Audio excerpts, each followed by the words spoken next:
Hello everyone and welcome to episode 24 of the WMMA 5 Dawn of MMA Save here on the channel. It's our final show of 1998.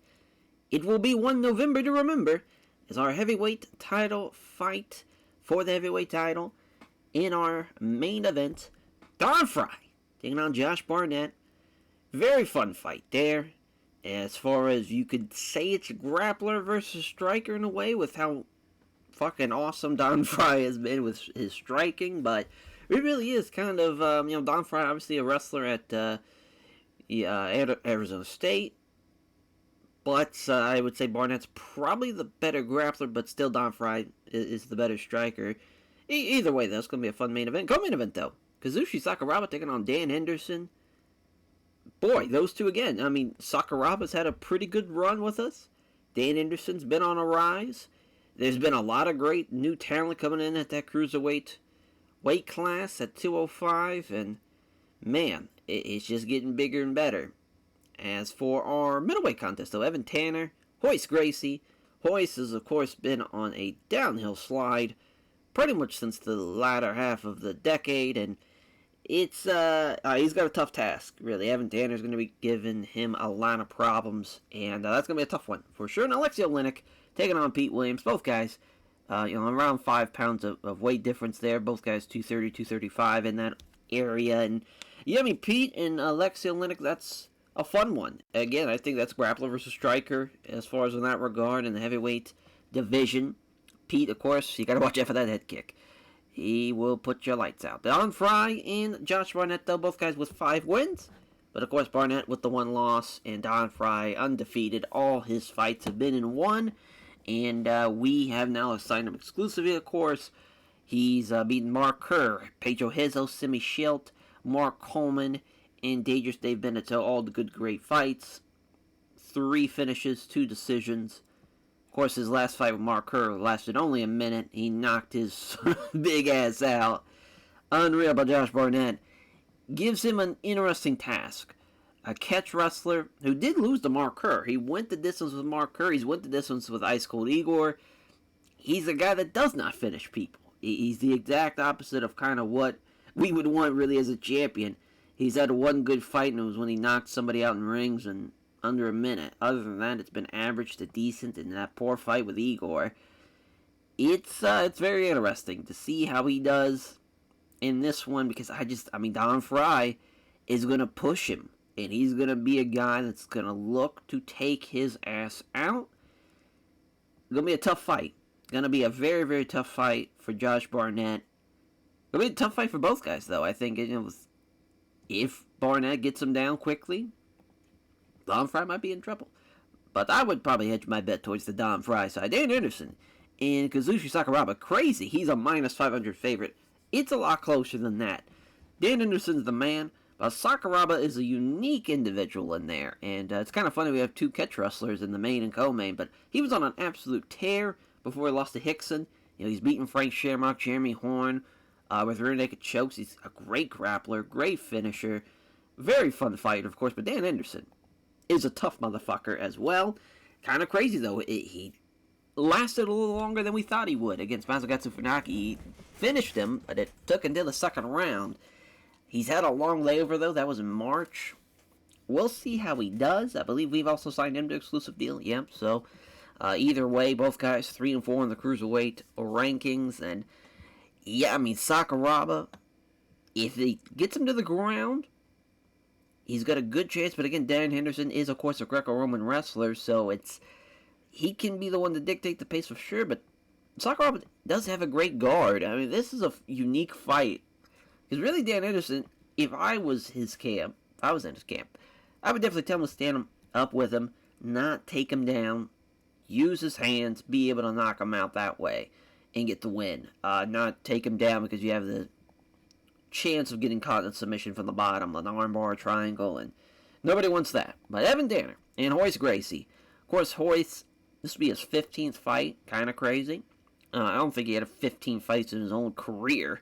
When you look at his, I'm trying to think how many, he didn't have more than 20, I know that much, but didn't have a lot of fights, obviously, because once he started losing, and once the sport evolved, he kind of went by the wayside, but he got a couple of big pay-per-view fights at the end when Matt Hughes clobbered him. But yeah, Evan Tanner, Royce Gracie, close on the betting line, but Evan Tanner doesn't have a fight camp either. Crazy again, the Royce, still an upstart karate guy. If he would have got his karate skills in order here while he was on the run that he was during his prime, he would have been unstoppable now. But I think he's a little too late now. He's been getting knocked out. He, of course, got knocked out by Jan Lamoter. He did beat Mikulyukin with that rear naked choke, but it's going to be a tough one. Going to be a tough one. But Evan Tanner, he is kind of right for the picking for him. He doesn't have a fight camp. Pretty young. But he went the distance there at Paulson, but he also choked out Mikulyukin. It just took him into the third round for him to get a finish. Soudary had 2 fights in 98. It's an interesting one. Both guys, West Coast guys as well. Of course, we're in Las Vegas for this one, so Evan Tanner will be the hometown fighter, but gonna be a good fight. I think just stylistically they match up pretty well. Alexei Oleinik, the boa constrictor. Alexei Oleinik taking on El Toro Pete Williams. Both heavyweights. I mean, it's crazy. Alexei Oleinik's 1-2-1 because he's had some tough fights. Kevin Randleman, Josh Barnett, Heath Herring. Very tough guys. Very, very tough guys. Kevin Randleman's a savage. He knocked him out back in July. Of course, he's fought Barnett, and, Barnett's fighting for the belt. Very, very tough guy. Very, very tough is Alexei Oleinik, and especially with his grappling. Doesn't have a fight camp, though, but with his grappling, he can get the job done. But Pete Williams, 5-2, 4-2-1. He's on a 3-fight winning streak. He knocked out Trey Tellingman in his last outing back in August, so that's a quick turnaround for him. But he's fought Mark Kerr, Pedro Hizzo. He's fought some tough guys as well. But he's looking pretty good. He hasn't really had a bad fight. His style is just too exciting. He can throw a fucking big-time punch or a big-time head kick to end the fight in an instant. If it lands, I would probably go Pete Williams here. I would go with Pete, another underdog pick. It's going to be a fun main card, though. The prelims. We got Simi Schilt and Gilbert Yvel, 2 kickboxers, but Simi Schilt coming in at 265. Boy, do we have some ginormous heavyweights later on, too. Mike Burnett in Dynamo, Dean Thomas. As, fucking Dean Thomas making his debut. Jiu-jitsu background, wrestling background for Mikey Burnett. Crazy how bad Mikey Burnett is. And, of course, a tough 4 reunion for the two. That's kind of funny that, of course, that would happen almost damn near a decade later. Not quite, but damn near a decade later. An interesting fight for both guys. Dean Thomas, of course, a great grappler and a great jiu-jitsu background. Mikey Burnett should have the better striking, but we'll see. Paul Varlins and Naoya Ogawa. We finally get Ogawa healthy enough to have a fight here with Paul Varlins. We got to reinforce the ring with that one. 2 massive individuals. And then John Alicio taking on Cristiano Marcelo. Both guys 170. Of course, a welterweight fight there. I believe, that is our only welterweight fight tonight. So we'll start off with the welterweights, and that'll be it for him. But yeah, Simi Schilt, Gilbert Yvel. Of course, Gilbert Yvel coming off a nice win. He looked very, very impressive with Gary Goodrich, of course, and a battle of 2 phenoms there where someone was going to get knocked out either way. He was not going into the second round, let alone past the first minute. Hasn't had a bad fight, probably won't have a bad fight. But Simi Schilt, again, it's crazy. He's on a 2-fight losing streak. He fought, obviously, Don Fry, the champ, at October Onslaught, but the Igor fight, I mean, he had such a crazy reach advantage over Igor. He should have made him pay. He did not. He is the clear favorite in this fight. He's taking on another stand-up guy, but also a fellow teammate. Both guys at Tetsujin Dojo. We'll see how that plays out, as far as knowing how they fight, maybe potentially just from sparring. The 2 Dutch kickboxers, too. Very fun fight there, as far as to end out the prelim. As we already talked to Mikey Burnett and Dean Thomas. So Paul Varlins, the polar bear. Paul Varlins and Naoya Ogawa, 30 years old, finally making his first fight with us. Varlins is the favorite, 3-3. Of course, he's fought. I mean, he was literally on the first show, beating Eddie Greif. He's fought Marco Rua, Simi Schilt, Rafael Carreno, which is crazy to think. Only one guy finished him, and that was Simi Schilt. He's a big motherfucker. I mean, that's the one thing about Paul Varlins. He's a massive human being. He can get the job done. with he's a pretty good, well-rounded guy. He's just so goddamn big that if he tires out, it's not looking good for him. But Ogawa's a big motherfucker as well, 6'4", 275, I believe. I don't know why we hit fight history, because obviously he is a high-level judokan. That's his background in fighting. We'll see how he does against the Fairbanks, Alaskan native. But man, fun fight. Very fun fight there. For John Alessio and Cristiano Marcello, both guys have lost. But for John Alessio, his debut fight was against Matt Serra in the UFC. He's coming over here now for his debut. Of course, Marcello, he lost in his one debut to Matt Hughes, which Matt Hughes is looking like he's going to be fighting for the belt. So that's not a terrible loss by any means. The welterweight division has had a new influx of young talent that's going to be really taking the division by storm, I think.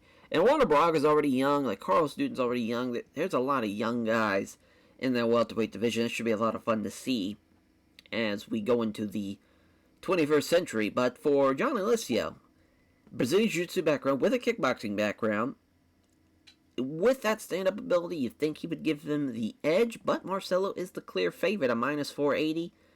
Should be an interesting one. As far as our main event, again, Don Fry, if he defends the belt successfully, it sets a new record, because, of course, he's the first champ. As far as both guys have won 3 of the last 5 fights, whereas Fry has finished his opponents. Barnett's won by decision. Don Fry made it eventing for the 3rd time as well. He's 2-0 against other Team Voodoo members as well. Like, he's got all the odds in his favor. I don't know how the Blurcast staff picks have Barnett as a favorite. You gotta go with Don Fry in that one. Kazushi Sakuraba, Dan Endo Henderson. Man, Dan Henderson, clear favorite, betting line favorite as well. I still think Sakuraba can give him some problems if he tries to take him down. But if he stands up with him, should be an easy win for Dan Henderson. Evan Tanner, Royce Gracie. Evan Tanner, of course, 4 out of his last 5 fights have been won by submission, which is a great advantage going into this fight for Royce, because obviously he knows he's going to grapple with him. But if he taps out Royce Gracie, I mean, that's a huge get. Royce has lost, but he has not been choked out, obviously, because Jesus Christ, that would be a hell of a get to be able to choke out a Royce Gracie. But, I mean, I don't think it's going to happen for Evan Tanner, but you never know. He's got to lose eventually by a submission, maybe, for Royce.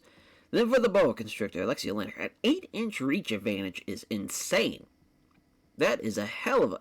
No wonder he's such a favorite on the betting line, because Eldoro Pete Williams has beat a lot of tough guys, but he doesn't have an 8-inch reach advantage. That is a massive, massive advantage. That's going to be an exciting fight, though, an interesting one with that new wrinkle. For sure. As the teammates at Tetsujin Dojo and the countrymen, the Dutch kickboxers, Hightower, Simi Schilt, the Hurricane, Gilbert Yvel. Of course, Schilt, he's going to be fighting at least 280, maybe even bigger.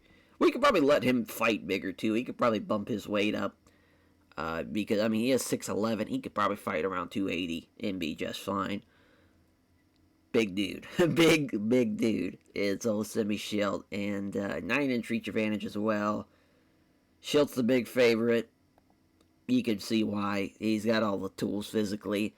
Just got to get it done. Dean Thomas and Mikey Burnett. Dean Thomas does have the reach advantage. Again, you can't count that out, especially with his grappling advantage. If he's able to grab a hold of him quicker than Mikey Burnett is able to land a big-time shot, Mikey Burnett's going to be in trouble. As the polar bear, Paul Varlan's taking on Naoya Ogawa, the debuting Ogawa, as a man that's bigger than him, and he's probably not used to that.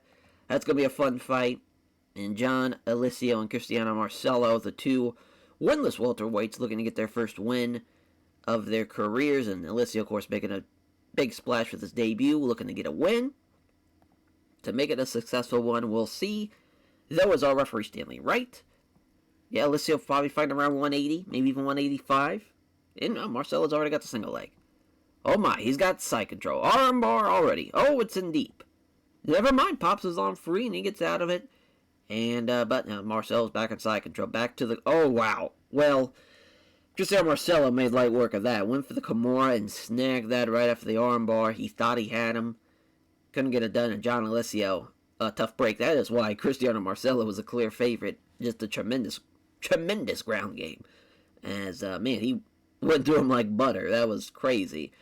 As, boy, oh boy. But Paul Varlins in Naoya Ogawa, 6'8", 295. Insane. Insane. Ogawa with a 1-2. Nice right cross from Varlins. Missed with the right hook. And it's a counter now. Nobody can land anything. Left jab, right hook is blocked. It's ducked now. Ogawa throws a punch. Varlins is equal to it. Missed the big right hand. Here comes a left jab off the counter. And a right hand. So far, Ogawa's doing a pretty good job counter striking. There's a 1-2 there. Nice jab, but he can't hit the right cross. There's Varlins. Good right hand from Ogawa. Surprised Ogawa hasn't tried to clinch up with him. I know he's a little bigger than him, his old Paul Varlins, but you would think he could still be able to sweep him and get him down on the mat. But these guys are just swinging. They're getting tired already. Ogawa's doing, again, good job of counter striking. Not landing a lot of major shots off the counter, but he lands a big right hand there. Varlins with the left hand. There's a right hand that lands hard. He's walking him down. 1-2. Varlins is equal to another counter. This time, though, from Varlins, he counters with a left hook. And now they fall into the clinch. And Ogawa, there we go. Oh, doesn't get him. How about that? Definitely thought he was going to judo throw his ass right down to the mat. But Paul Varlins doing a good job. Stops him. Makes sure that he stuffs that takedown. And really probably stole the round from him, potentially, there. That was a close-ass round. Yeah, Ogawa outstruck him. Ogawa did land more power shots, but Varlins, he stuffed the takedown. He landed more shots. I think he won that fight. He won that round. And now Paul Varlins is the one who clinches up with him already. I think both guys know they're pretty much on E already, and they're just going to look to do the vertical lay-up right, potentially, or just do a little vertical ground and pound. And the vertical ground and pound, I guess the air, or the standing and pound, that it just doesn't work. It doesn't work in the vertical lay and pray. As far as left jab, missed the vicious right hand. Varlins gets hold of him, though. Trying to pin him against the ropes here, trying to get a nice couple of shots to the side of the head. Doing a good job, though. Doing a good job. There's a right hand from Ogawa. Getting tired again. Ogawa with a 1-2. I think Varlins just eating these shots now. Now he's got a small gash underneath the eye. I mean, it's probably... Oh, Varlins with a trip, though. How about that? Never mind. I thought it was going to be a round for Ogawa, but now Varlins is in a good spot, potentially. Oh, no. It's a scramble. Ogawa's up first, so Varlins already quickly grabs him. Oh, Ogawa's the one who grabbed him. Never mind. But yeah, Varlins already gets out of that. And we're back to striking. Misses the 1-2. Both guys missing on their 1-2s. And yeah, both guys are tired. They're going to check on that cut, not a fight ender. And Ogawa lands the right cross to end it. Nice 1-2 from both men to end out that round. Yeah, that one, though, again, I think Varlins did land a good bit. He did get the takedown, but Ogawa did cut him out. Did cut him. This is an interesting fight, though, so far. This has kind of been a little bit more close than I thought it was going to be. I honestly thought Ogawa was going to be able to throw him around, but that has not been the case one bit. Varlins has been fucking him up. Nice little uppercut here. Stanley Wright's been making sure these guys are standing and not really stalling at all. So that's been nice. Varlins, again, gets a hold of him. Pinned him against the ropes. There's the vertical lay and pray now from the big man, but Ogawa gets out of it. Missed the right hook, gets countered with the jab, but narrowly failing to connect on that right hand, though. Off the 1-2, off target with the jab, scores with the right hook. Left jab, right cross from Ogawa. Nice little 1-2. Again, Varlins is able to push him around in the clinch. And now he's trapped. Ogawa's getting fucked up a little bit up against the ropes. They separate him again, though, and there's Ogawa with a 1-2. Nice little right hand from Ogawa, especially after the jab, too. He's landing these 1-2s. Left hook from Varlins. Varlins' cut is reopened now. Falling back into a clinch. Oh, yeah, Ogawa looking for that judo throw. There we go. He trips him. He finally gets that judo throw, but it's not really enough time. They're going to work on that cut. Our final round, and I would say it's Varlins' fight to lose. And already, though, he's taking him down, so he's already looking good. But it's a scramble already. Varlins immediately drives him up, And he's now just going to take control here up against the ropes. Going to put all that weight on him, put that size on him. And he's doing everything he can. But as I say that, though, Ogawa got out of it. And there's a 1-2. Quick left, straight right. 1-2 from Varlands now. Both guys, again, falling into a clinch. And again, Varlands taking control. But Ogawa's able to slip out of it, of course. And he got him with a judo throw here, potentially. Oh, nope. Varlands blocks it. Looking for it again? Nope. Still can't take him down. That's tough break for Ogawa. That was definitely his best chance to get something going, is to take him down. But Paul Varlands, he's making it tough on him. He's doing everything he can to slow him down. He's counter-striking, though, is still Ogawa. Ogawa again with another judo throw, and again, Varlands is stopping these judo throws. Just unreal. He gets him taken down, finally, but it's 2 minutes left. Double underhooks, trying to make sure nothing gets caught. Oh, he's in side control now. Ogawa, I didn't have enough time to get anything going. I would say it's going to be Paul Varlands getting this win. Yes, sir. Gets the win. That was a good fight, though. Especially for that fight going 40 minutes with the sides of those two fuckers. Good fight. Good fight there. As the East Side Assassin, Mikey Burnett, taking on... I thought he was Dynamo, but it's Denario, Dean Thomas. Yeah, I forgot that he was not Dynamo, Dean Thomas, until a little later on. But we might just fuck it. We might just edit that itself and just he'll be Dynamo Dean Thomas. Thomas, though, appearing to try to get in close. Burnett took the initiative. That's a nice right hand from Burnett, and there we go. That's exactly who's going to win this fight with these right hands and these right hooks. Landed, but now Dean Thomas finally gets a hold of him. Oh my lord! He slams his ass after Dean Thomas tries to suck him in the guard. Great shit here. He pulls him in the guard, though, so now we'll see what's going to happen. Dean Thomas on the bottom, pulling him in, a couple of punches. I mean, Mikey Burnett's trying to just lay and pray, and it's not really a good idea to get anything going, because Dean Thomas is doing a great job. As I say that, though, he keeps on getting slammed. It's a scramble. Thomas is in guard now. Wow, the scramble actually works out. Dean Thomas's grappling is just so superior to Mikey Burnett's. He's got side control now. 2 minutes left. Some knees now to the ribs. It's looking good for old Dean Thomas. His grappling is on point so far. He's just been getting slammed every time he's trying to get something going. But Burnett was landing some big shots, but again, another fucking slam. Oh, on it. There comes him back into the guard. Yeah, that's to settle for it, obviously, because he's not gonna jump right to side control off of that. Dean Thomas's guard's too good. Again, Dean Thomas laying his shots from the bottom. Some elbows now, some forearms, but they're easily deflected. Oh, actually, no, it was Burnett with the elbows. Never mind, I thought it was Dean Thomas's. He was elbowing him from the bottom, but no, it was Mikey Burnett on top, but Dean Thomas blocking him with his forearms. Now, Dean Thomas again watching him come into his guard, trying to pass. It's a scramble. He ends up in half guard. Now an underhook here to set up a scramble potentially. Nope, he gets caught inside control. Some great stuff here from Dean Thomas. And again, the knee strikes in the guard. Another knee strike. I mean, he is in complete control when they're on the mat. It is all Dean Thomas. He finally took him down without getting destroyed. Which is great. It's great, obviously. Finally not getting slammed. Oh, actually defends that well. He defends the dragging him down. That takedown there. And now Burnett trying to push Dean Thomas against the ropes. He does so. Dean Thomas trying to get enough space. Oh, he does. After he went for the knee, did Burnett. And he gets out of that. They come together and strike. Misses the left jab. Also the right hand taking on the gloves. Doesn't find the mark of the right hook. Slowing down now, the gas tank's getting challenged.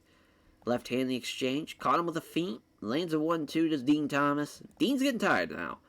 Obviously, he's been fighting pretty hard. He's been, getting slammed. He's been getting, he's moving them. He's making sure he's not taking any big-time shots. But Dean Thomas again with a 1-2.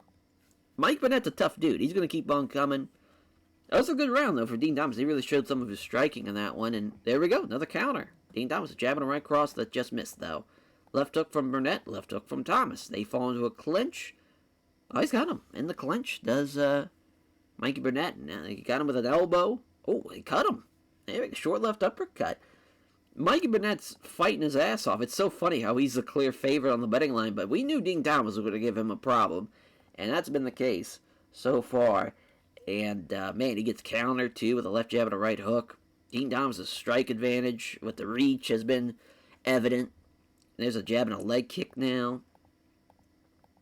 I mean, Burnett's still pushing. He's still pushing, trying to keep him up against the ropes and making sure, I mean, he's not taking him down, which, again, is very smart. Oh, gets countered with a jab and a good right hook, though. And they're going to check on the cut from Dean Thomas. Luckily, not a fight ended, because that would have been a tough way to lose his first fight, because he's winning this fight. Right now, he's looking very good.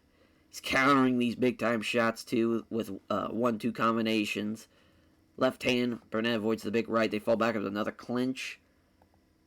And, yeah, I mean, Mikey Burnett, he just can't really do a whole lot, besides just kind of the physical wearing down against the ropes, and that's not going to win you this fight when Dean Thomas has done so much. He's been landing big-time shots, but I will say this, Mikey Burnett, that third round was his best round. If he can keep it going, might be able to make it close, and maybe finally they will have a fucking decider round, but I doubt it. As looking for a takedown now, Mikey Burnett takes him down. Here we go. As we'll see what he does off the takedown. He's trying to pass. Is ready for it. Ends up pulling guard. Losing out in the scramble. Not allowing himself to be locked in. Passes the side control. Doesn't have time to secure the positioning. Scramble sees Burnett up. Mikey Burnett up first. Oh, wow. Burnett's trying to get his back down, but he comes out on top. See, obviously, Dean Thomas going to win in that scramble. Yeah, he's going to make sure he gets side control here, potentially. Oh, no. But he's pulling half guard. So here we go. Trying to get out of that. Oh, yep, there's side control now. If he can get mount, this would be a huge get. But Mikey Burnett's making sure he is staying put in side control. Oh, well, there's mount. Big time shots. Not landing many clean ones, but he's still landing some shots. Oh, my. A split. I'm glad that was an extended round, honestly, because that should have just been a unanimous decision win from Dean Thomas. But, again, I don't know why we have a deciding round when they won't fucking let us actually do an extended round. Because, as we said, it was supposed to be there was no split decisions in this. It was supposed to be, if it went to the scorecards and it's split, then we go to the extended round. But that just hasn't been the case. I don't know if the deciding round's just broken. I don't know. But Yvel, though, already comes in with a right hand. Missed it, though, and Schilt comes in with a quick left jab and a right cross. Boy, Yvel being the one to push this fight is not a good idea, because Schilt can counter-strike anybody with that reach advantage. Oh, my Lord. And there's a wicked uppercut. Down goes Yvel. Down he goes and out he goes as he gets finished. Boy, oh boy, Semi Schilt. Again, that's the type of striking he can do when he's counter-striking. He wants Pete Williams, which, speaking of Eldoro Pete Williams, here he is taking on Alexei Oleinik. And we'll see how this one plays out. Is Alexei already going for that takedown? Doesn't get him. Got him against the ropes, though. Trips him. Looking for mount. Oh my, got his back. Oh my Lord, this is it. Well, that is why he's a minus 240 favorite. We knew he was a great wrestler, but man, he did that with ease. A great trip, takes his back, immediately got the hooks in, and that was all she wrote. Pete Williams was in big, big trouble there. Yeah, I mean, that is what Alexei Oleinik can do. Next fight on the main card. And again, Big John staying out there, because boy, has that... I mean, these fights have been picking up now. Evan Tanner, though, the Las Vegas native, doesn't even touch gloves with the fucking GOAT of this Brazilian Jiu-Jitsu shit. As Hoist... Oh, wow, couldn't trip him. No, Gracie again gets control. Yeah, I mean, Hoist is not taking him down, but he's making sure he takes control. Oh my, he swept Gracie, did Evan Tanner. Trying to pass. Yeah, they scramble. He's up first, already quickly grabs him, does Hoist, and Hoist's not going to be able to do anything, though. Evan Tanner's clinch game is pretty good. He's a pretty good wrestler. Pretty good, and that's showing it there. Oh, there we go, though. He finally gets him down. See what Hoist can do, if anything. Trying to get side control. Oh, he is able to get side control. I thought he was still going for it, but no, he got it. So he's in side control. Trying to pass. Not happening already. They stand him up. Of course, John McCarthy's not. He's not ready for all this bullshit here. Oh, caught him with the right hook though. Evan Tanner. Oh, cut him. Cut him right on the hairline there, just above it. Looks like. Big time right hand from Evan Tanner. Great right hook. Beautiful straight right. Obviously, Evan Tanner striking. Very, very good. I mean, Hoises is almost non-existent still, even with the upstart karate camp. Again, using his wrestling. And yeah, they're going to look on the cut. Jab. Missed the vicious right. Jab's wide. Beautiful straight right. Jab. Right cross lands hard. Jab is wide. Hits him with a straight right hand, though. And oh, he rocked him. Big right hook. Down goes Gracie, and he's going to be taken out. Tough, tough break there. As we take a swig for the working man, because Evan Tanner went right on through him. Poor Horace Gracie. He can't strike with anybody. But Sakuraba and Henderson, my God, what a fight this will be.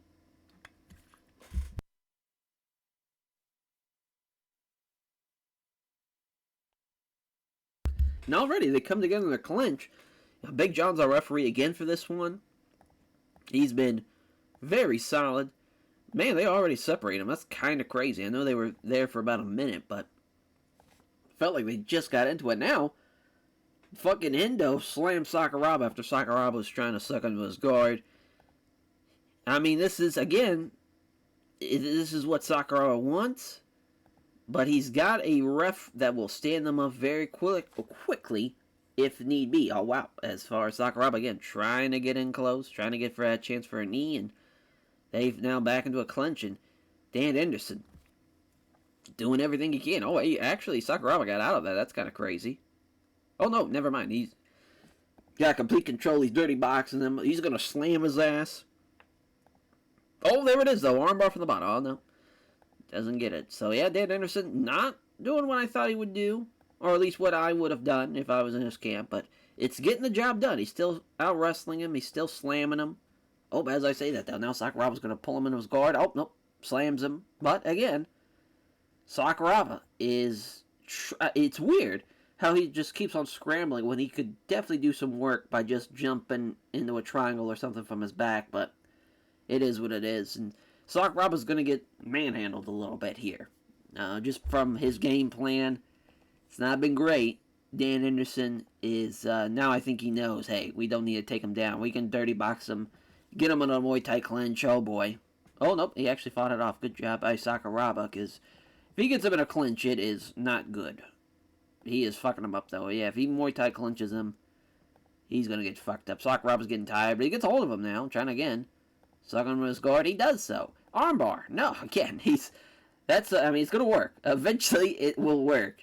For Sakuraba, he's got to swing for the fences. That is exactly what those arm bars and triangles are from the bottom. Just a swing for the fence. I don't know why he tried to shoot in for a takedown. That definitely will not work. Dan Anderson's wrestling is way too good. But maybe just desperation coming in. Now he's looking for a takedown here from Sakuraba. Doesn't get it though. He had Dan Anderson. Even with the over-under. Now he's got an underhook here. From Dan Anderson now, looking for the slam. Yep, there's the Greco-Roman slam. And, yeah, he was in control there. So, Dan Anderson. If you're going to wrestle with him, which, again, Sakuraba keeps on shooting in for takedowns now. Now he's got an underhook, which wow! He slammed Dan Anderson. That's fucking insane. And he went for the armbar, but Dan Anderson stops it. Kind of crazy. He's in mount. Holy shit. Sakuraba with the ground and pound?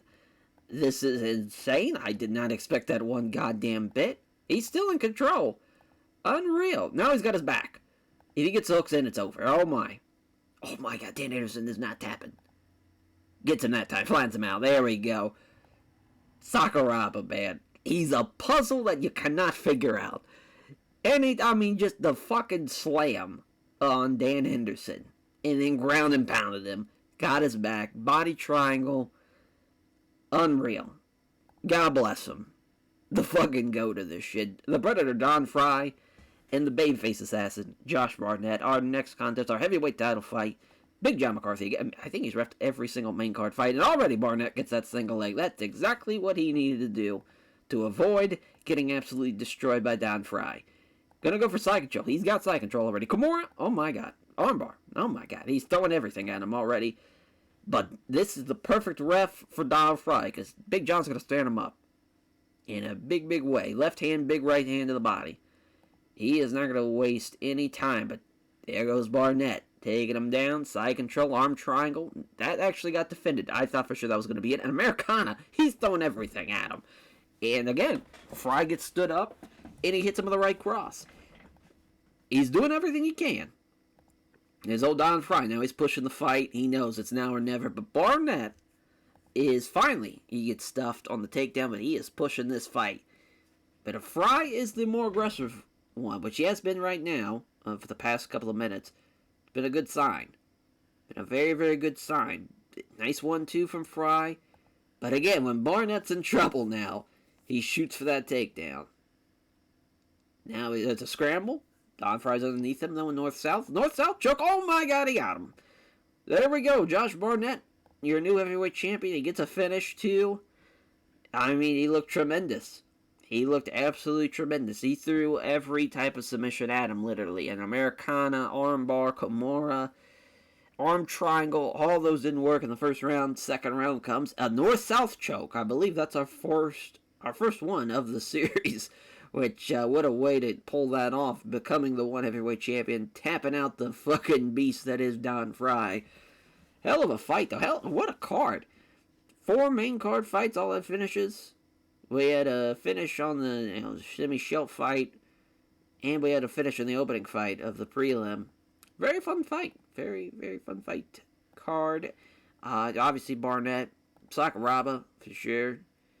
Alexei Oleinik, for sure. And Simi. Dean Thomas was great. Honestly, I'm going to give it to both Ogawa and Varlins, and Marcelo gets a performance bonus, too. We're feeling, obviously, very generous. And we're making about $300,000, too, so that's always nice. Good shit, good shit. Yeah, and that's the end of 1998. Now, we got a new champion. Fucking Sakuraba's got to be fighting for the Cruiserweight belt. Because, yeah, I mean, we don't have a champ right now. Jeremy Horn's fighting Wataru Sakata in the rings, which obviously he's going to beat him in November. I mean, he did lose to Sakuraba. That was in 97, but I would probably, if it was, I'm probably going to do Chuck and Sakuraba for the belt. That's probably going to be the plan. Chuck, though, I mean, he has gotten wins. He beat Alan Goes and Guy Metzger. I would love to give him one more fight. Somebody that is like a Mario. Well, he's already beat Mario Spare. Oh, no, he hasn't. He beat Alan Goes. That's right. I guess we can give him Jeremy Horn, too. That would probably be the smartest fight to make. Have those guys fight each other. Frank, though, is still here. Frank, I believe he's fighting Masakatsu Funaki, though. Yeah. So we got that going on, obviously, with the new champ. I mean, Rafael Carreno waiting in the wing. Pedro Hizzo waiting in the wing, of course. Of course, he just lost. Ditto, Pedro Hizzo? He's coming off a win over Rafael Carreno. So really, Pedro Hizzo is the guy. Pedro Hizzo, he has lost to Don Fry, but that's okay. That's not going to hold him against him. And plus, he already fought Kevin Randleman that same night. So yeah, probably Barnett and Hizzo will probably be the heavyweight title fight next. Yeah, we signed Bobby Hoffman. We signed back Eddie Kreif. He did pretty well since he's been gone, so we're going to bring him back. Alexei Oleinik is a bad man. He beat Pete Williams, so he should be ahead of him. But the ranking system here is all fucked up. Of course, Murlio Bustamante, he's going to probably fight Evan Tanner now, since Evan just beat Hoyce. Welterweight title, I mean, Matt Hughes, Carlos Newton. That will be the fight. Matt Serra, though, he's already got the big win. I'm not sure exactly who he'll fight next. Because he knocked out Egan, so not really a huge showing of his skills. I don't know if we'll give him Baraga or Holman. Or even Pat Miletich. So Pat, he is 1-3. Or even Hannah Sakura. Potentially, obviously, we'd love to do him and Shoney Carter. As far as the lightweights, too, I mean, again, old Dean Thomas making a big splash. Gets a debut win. Toby Mata, he beat up on old Colin Mansour. Got the old Darce. He was looking good. Oh, yeah, I wanted to look at the Let's see. Most or submissions, yes. North South choke. Oh yeah, there's only been 3. And Barnett, well, that was the first one. I figured so. So how about that? First North South choke, and he wins a fucking title off of it. But yeah, I mean, as far as the one Tuesday in Tokyo, so we take off. Oh no, that is the next show. Yeah, we take off January. Probably a mistake. But and also one versus Gracie Jiu Jitsu, the final chapter. Yeah, that'll definitely be obviously Hoist fighting in the main, even though he's not worthy of it, but just from a name sake. And then the Big Bang for the one Big Bang show that'll be in California to end out the as far as the decade, and not only that, the fucking the 1900s be the end of that. But yeah, we're going to Maine, going to Chicago, back to Texas, of course. The 1 October in 1 October in Ohio, rather, as of course we have so many Ohio talents. So that's why we're going to go back to it. Not just because it's my fucking home state, but that's where the talent is. Oh, who needs to fight? Oh, it's Shonen Carter. Oh, we can just do that right now. Fuck it. Why not? Might as well. Get it out of the way, right? And, because I'm sure we could probably, oh, no, not rankings. Let's go to absences. Because, yeah, I mean, we could have probably had Hallman or even Egan or Nick Serra. But, fuck it. Have the fight happen. Because that card kind of needs it a little bit. Not the greatest of cards on paper. We don't even have a title fight for the card. But we have a lot of names of big-time Japanese talents, with Masakatsu Funaki and Frank Shamrock in the main. He is a former champ, is Frank, so I feel like he can get away with it. Yeah, Carlos Newton, Matt Hughes, that will be on the March in Michigan show. The Mayhem in Maine show will probably... Let's say that is in May. We were hoping Chuck could fight Sakuraba or for the title, but him and Jeremy Horn first. Yeah, I mean, we got a lot of different plans that we can go through here for one. As we'll catch you guys in 1999 in our next episode. Take care, everyone.